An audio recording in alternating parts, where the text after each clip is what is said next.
नेपाल के पोखरा अंतर्राष्ट्रीय हवाई अड्डे के रनवे पर 72 सीटों वाला यात्री विमान 15 जनवरी 2023 को दुर्घटनाग्रस्त हो गया।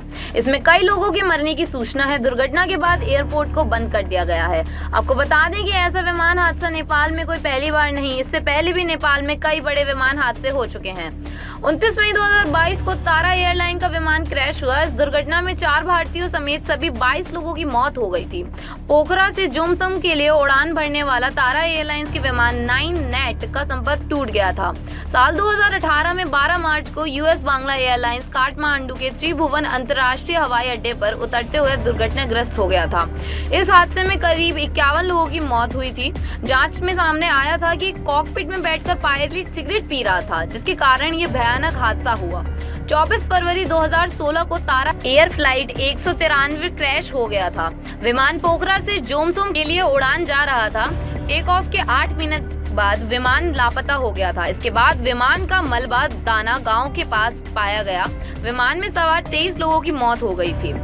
साल 2012 में सीता एयर फ्लाइट क्रैश हुई थी, जिसमें 19 लोगों की मौत हुई थी। यह हादसा सितंबर 2012 में हुआ था। साल 2011 में बुध एयर फ्लाइट विमान हादसे में सभी 19 यात्री हादसे का शिकार हो गए थे। यह फ्लाइट नेपाल के ललितपुर के पास क्रैश हुई थी। साल 2010 में अग्नि एयर फ्लाइट 101 के विमान का संपर्क टूट गया था। यह विमान काठमांडू से उड़ा था। उड़ान भरने के 22 मिनट बाद विमान दुर्घटनाग्रस्त हो गया। इसमें सवार सभी 14 लोगों की मौत भी हो गई थी।